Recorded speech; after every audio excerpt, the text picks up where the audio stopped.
I'm thinking the first time I saw you in a movie wasn't Midsummer, it was Lady Macbeth, Right. which some people still think is Shakespeare, but it's not. It's so not but Shakespeare. it's not.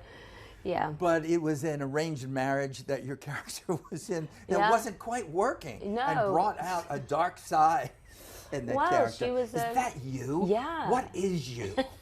I What is will going say, on in there? what's funny is that those two dates aren't that far away from one another. And the whole plot of Lady Macbeth is the fact that she gets sold with a piece of land. She gets sold to a man, and she automatically has to get married to him, and that's her life now. And we're talking about a similar thing across the pond. Yeah, Lady Macbeth, I mean, I can't believe what it's turned into. It most certainly is not Shakespeare. It's a novella by Nikolai Leskov. So, yeah, you knew that. Well, I knew that, but people seeing know, I that was title just telling now, everyone they're that. going to see you in all of these things and say, I want more Florence Pugh. Well, definitely I watch have Lady to Macbeth. have more. I mean, it's about a caged woman who really lets go and kills a few people while she does it.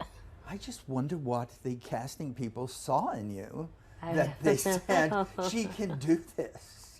You'll have to ask them. What's happening? Like brute strength of being able to lift bodies, maybe. You know, I see there's some kind of degree of mischief Yeah, maybe. behind those eyes. I mean, isn't that mischief? Yes. I mean, Mischief. that's Amy, isn't it? Wickedness? Well, She's totally mischievous. but she gets away with it. Yeah, because you can she's the get away youngest. with things like that. Yeah. So what was this life of yours growing up? Not here. No, I because we hear. can hear the accent now. No, I know. You know? I know. I'm not. And we know. I know. People are very surprised after Midsummer and Little Women that I'm not American. I'm like, no, I'm from far away. What was my life? My life. I grew up in Oxford, and I'm one of four, and we all are as loud as one another, and we all like performing and singing and dancing and acting. My mum was a dancer. She was a dance teacher, and my dad has grown up in restaurants and is a restaurateur. So I've then obviously grown up in restaurants, and I've been behind the bar and making coffees. But instead of that, you said, you know what I'm going to be? I'm going to act. I don't think he ever wanted me to take on the restaurants. I think, no, my parents have been so supportive from the get-go of all of our career. I mean, we all want to be in this industry. We all are. My sister studies voice. She's incredibly interested in the healing powers and what voice does and singing and all of that wonderful stuff. My brother's an actor and is also in the industry. And my youngest sister is 16 and a rebellious child. And my mum's trying to persuade her to not be an actor because there's already too many. It's already too many. There's already too many. Too many in the Pugh There's too family many. to do that. Yeah. So what was that first job?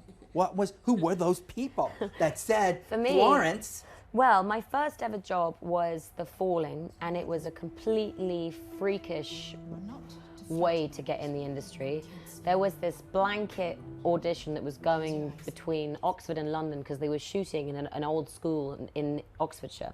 And they needed to fill the school with essentially girls. They needed as many girls as possible because it was about a school drama. You could see, they said, you, Yeah. girl, and so, go in here. Yeah, go in that school. And so they sent this audition round, and everyone was talking about it for a month. And I'd been watching my brother in this industry, and you know the auditions and how you rarely ever get a call back, and usually they give it to some big A-lister. And I remember thinking, like, this isn't how it works. And I've been watching my brother, and I know how it works, and there's no point in me handing in that tape.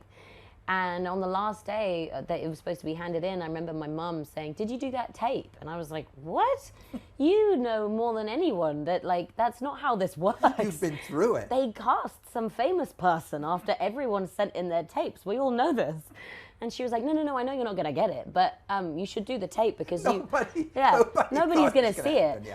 And she was like, but, you know, you want to do this one day, so you may as well just give it a go. So we gave it a go, and I had, like, dirty hair and a sweaty mustache, and I sent in the tape. And then come Monday, I got an email to say that the director wanted to meet me. And it was just one of those flukish, right time, right place. And then I got the job, and then I met beautiful people in the industry that have really helped me along because of that one job. Soon we'll be just having Florence Pugh film festivals. And people will be, just keep, because now you're doing Black Widow. I know. I know. How exciting what is can that? you say about it? I play a sister-like figure to Natasha Romanoff, Scarlett Johansson's character. I play Yelena Belova. And Kate Shortland directed it. David Harbour, Rachel Weisz. Another woman director for this. Yeah, I know. And I think from the get-go, obviously Marvel films are super exciting anyway, but a film that is essentially about two women piecing each other back together again, it was so impressive. And Kate Shortland, who I think is an amazing director, making a Marvel film in a Kate Shortland way was just unbelievable. And we worked from, I don't even know, but we finished in October. And it was just a complete mad whirlwind, and we've made something really special and raw and unique and painful, and me and Scarlett beat each other up for the majority of it. Well, that's always fun. Yeah, well, the trailer dropped, and everyone was like, my goodness. Look at what's going on. You look like you're trying to kill each other. And I was like, I know, we're assassins. That's the point. And so we're going to kill each other. Yeah, that's how we're going to kill each other. Sure, that's what we're going to do. So life is good. Life is a lot. Life is a lot. Life is a lot. Life is busy.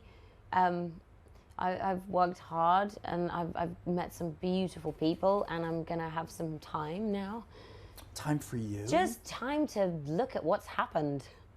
There's a lot happening. I think it's so easy to keep on going because that's, I think, in our nature as actors, you're very worried about being still, and I think I need to just have a moment to take a mental image and smell the roses, as my dad says. What do you do when you're not working? What is it? I What's hang out fun with to my you? gran. Your gran? My gran is so cool. She's called Granny Pat. Her name is Pat. And Granny Pat. Yeah, and she is like 84, maybe she's 85. She's like really fit and healthy. She goes walking, hiking all the time. She goes hiking in the Lake District, which are these massive mountains in England. They're tallest mountains in England. And she's just like such a cool lady. So I go and hang out with her. Does she see your movies and yeah, critique she them sees for my you? movies. Yeah, she watched Midsummer, and at the end, she kind of patted me on the knee. She was like, "I didn't know what was going on, but that was marvelous." That's the best kind. I know, it was the best compliment ever. I don't know what it was, but I loved every My minute of granddad it. said, "If you weren't in it, I would have hated it, but because you're in it, I loved it." And I was like, "Thank you, Granddad."